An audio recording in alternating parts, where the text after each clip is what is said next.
ከዚሁ ከሁለተኛው የውሃና ኤነርጂ ሳምንት ጉዳይ አልወጣንም ተመልካቾቻችን የመርሃ ግብሩ አዘጋጅ ሆነው የውሃና ኤነርጂ ሚኒስቴር በተያዘው አመት 80 ሚሊዮን ኢትዮጵያውያን የንጹህ መጠጥ ውሃ እንዲያገኙ ለማድረግ ታቅዶ እየተሰራ መሆኑን አስታውቋል።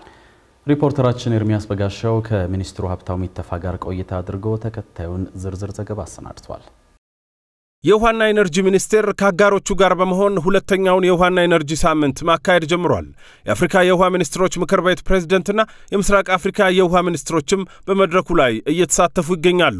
በውሃና ኤነርጂ ልማትና ምርምር ላይ የተሰማሩ ድርጅቶች አገልግሎቶቻቸውን ለእይታ ከማቅረባቸው በተጨማሪ ተቋማትና ምሁራን የሚሳተፉባቸው የፓናል ውይይት መድረኮችም ተሰናድተዋል።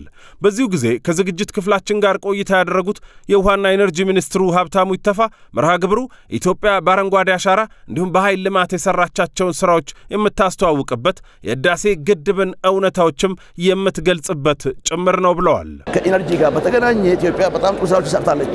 ህዳሴ ግድብ ማሳያችን ነው። በጣም ለብዙ አመታት ኢትዮጵያውያን በጨለማ ኖሮ ይሄን ግድብ እንዳንገነባ በተሰሩ ስራዎቻችን ሳንሰራ ቆይተናል። ነገር ግን ባለፉት ጊዜ በነበረው ከፍተኛ አመራር ቁጥጥር በመኖሩ ከፍተኛ ስኬታማ ስራዎችን ሰርተን ህዳሴን አስመርቀናል። የዚህ ህዳሴ ጉዳይም ሰዎች እንዲያውቁ እናደርጋለን። በሄድንባቸው መንገድ ሁሉ ኢትዮጵያ ተባባሪ እንደነበረች ከጎረቤት ሀገሮቻችን ጋር አብሮ እንደሚያስተሳስር ትርፉ ለጋራችን እንደሚሆን ለሁላችን እንደሚሆን በደንብ አድርገን እሱን በደንብ የምናሳይበት ይሆናል። ታላቁ የኢትዮጵያ ህዳሴ ግድብ ግንባታው ተጠናቆ ምርቃቱ ተከናውኗል። ኢትዮጵያም ስትል እንደከረመችው ኃይል አመንጭታ ለታችኞቹ የተፋሰሱ ሀገራት ውሃ እየለቀቀች ትገኛለች። አሁንም ግን በተለይ ግብጽ መሬት ላይ ካለው እውነታ ጋር መስማማት የቻለች አይመስልም። በቅርቡ እንኳን በብራሰልስ የሚገኘው የኢትዮጵያ ሚስዮን ምላሽ የሰጠበት ከአውሮፓ ህብረት ጋር በጋራ ያወጣችው መግለጫ ይህንኑ የሚያሳይ ነው። ለሚኒስትሩ ይህንኑ ጉዳይ አንስተንላቸው ነበር። ኢትዮጵያ ህዳሴ ግድብ አለች። ኬንያ 50 ግድብ ትጀምር ነው። ታንዛኒያም ይጀምራል። ሁሉም ይጀምራል። ነገ ጭቅጭቅ ከሚሆን በቤዚን የሚሻለው በአንድ ጥላ ስር ቁጭ ብሎ የሲኤፍኤውን ተቀብሎ የናይል ሪቨር ቤዚን ኮሚሽኑን አደራጅቶ አግዞ መሄዱ አይ ቲንክ ያዋጣል። የሚሆነው ይሄ ነው። ኢትዮጵያ ላይ የሚያመጡት ክሶች ፍሬ ፈስኪ ነው። ትርጉም የለውም። ምክንያቱም በየጊዜው ያነሱታል። ለምሳሌ ባለፈው ጊዜ የማይሆን ነገር የጎርፍ አርጎ በጣም አራግበው ሱዳኖች ሳይከሱ ሱዳን ጠበቃ ሆኖ መቅረብ ሞከር። ብዙም ያላስከዳቸው ቁጥር ነው የምትጫወተው። ስናሳቸው ጸጥ ነው ያሉት ማለት ነው። በእነሱ ኤነርጂ ሳምንት ነበራቸው። እንደኛው የካይሮ ወተር ዊክ የሚባል ትልቁ አጀንዳቸው የኢትዮጵያ ህዳሴ ግድብ አጀንዳ ማጣጣል ነበር። እኛ በዛ ይቅድ አለ ለመሆኑ ያለ አገሮቻችን ናቸው። ህዳሴ ግድብ ለነሱ በረከት ነው። ከ90% በላይ የኃይል ምንጯን ከውሃ ኃይል ማመንጫዎች የምታገኘው ኢትዮጵያ ከቅርብ ጊዜ ወዲህ ብዝሃ ምንጭ ለማድረግ እያሰበች ትገኛለች። የኒውክሌር ኃይል ማመንጫ የመገንባት ውጥንም በህዳሴ ግድብ ምርቃት ላይ መነገሩ አይዘነጋም። ስለዚህም አንስተናል። አንተም እንዳልከው ወደ ኒውክሌር እየገባን ያለ ነው።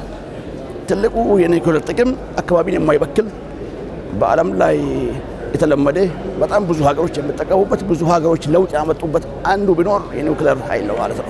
ይሄን ኢትዮጵያ አሁን ጀምራለች። ተቋም አቋቁመናል። የራሱ ኮሚሽን አለው። በዛ ደረጃ ላይ መሰራበት ስራ ይሆናል ማለት ነው። አሁን ትልቁን ድርሻ ይዞ ያለው ኢትዮጵያ የኃይል ምንጭ ሃይድሮ ፓወር ነው። ይሄንን ነው ሚክስ ለማስተካከል እየሰራን ያለን እንደ ሀገር። የውሃ ኃይል፣ የንፋስ ኃይል፣ የፀሐይ ኃይል አሁን ኒውክሌር ጨምረን ጂኦተርማል ጨምረን በጣም ከብዙ ካደረግን ነገ አካባቢ ላይ ብክለት ሳይመጣ በጣም ሰስቴናብል በሆነ መንገድ ለጂ አማራጭ ኢትዮጵያ ትይዛለች። ኢትዮጵያ በኤነርጂ በመልጸግ ለኢትዮጵያ ብቻ ለሚሆነው ጎረቤት ሀገሮቻችን ጋር ትልቅ በረከት ያገኛሉ። ምክንያቱም የኢትዮጵያ የኤነርጂ ኢንፍራስትራክቸር ከሱዳን ጋር፣ ከኬንያ ጋር፣ ከጅቡቲ ጋር አገናኝተናል። በርካታ የውሃ አካላት ባሉባት ሀገር የንጹህ ውሃ ጉዳይ ዛሬ መነጋገሪያ ነውና መቼም የውሃና ኤነርጂ ሳምንት ላይ ስለ ውሃ ሳንጠይቅ ልንቀር አንችልም። የውሃ ተደራሽነት የት ደርሶ ይሆን? የመጠጥ ውሃው የሽፋን ጉዳይ ትተን በቁጥር ደረጃ ብናየው ጥሩ ይሆናል። ምክንያቱም ምንድነው ሽፋን የሚል ትንሽ አስቸጋሪ ስለሆነ ማለት ነው። አሁን የሰራን ባለን ደረጃ እኛ ወደ 79 ሚሊዮን ህዝብ ውሃ እንዲጠቀም ነው በዚህ ዓመት እየሰራን የምንገኘው ለማድረስ ማለት ነው። ስለዚህ የቀጣይ ዓመታት እቅዶቻችን አሁን ያለው ህዝብ ብዛት በ4-5 ዓመት ውስጥ ውሃ ማግኘት መቻል አለባቸው። በአቅራቢያቸው ባለው ስታንዳርድ መሰረት በዛ ነው እየሰራን የምንገኝ። ስለዚህ በከተሞችና በከተማና በገጠር ደረጃ የራሱ ስታንዳርድ አለው። በዛ ደረጃ ላይ የሚለካቸው ይሆናል። ነገር ግን በአማካይ 2018 ላይ ትልቁ እቅዳችን 79 ሚሊዮን ህዝብ ወይ 80 ሚሊዮን የሚጠቀም ማህበረሰብ የንጹህ ውሃ ተጠቃሚ ይሆናል ብለን እንሰራለን። ወደፊት ኢትዮጵያ ውስጥ አሁን ባለው የውሃ ፍላጎት ካየ እንኳን ግብጽና ሱዳን ቀርቶ ክልልና ክልል ማለት ግጭት ይፈጠራል። በክልል ከዞን ዞን ግጭት ሊፈጠር ይችላል። ለምን ሰው መስሎ መልመድ ለምዷል። መጠጥ ውሃ መጠቀም ለምዷል። ውሃን ገብቶታል ትርጉሙ። ይሄ እንዳይሆን የህግ ማዕቀፍ ሰርተናል። ክቡር ምክትል ጠቅላይ ሚኒስትር ሰብሳቢ ናቸው። የክልል ፕሬዝዳንቶች አባል ናቸው። እሱ በዛ ደረጃ የውሃ መጠኑን ግጭት እንዳይፈጠር እንሰራዋለን ማለት ነው።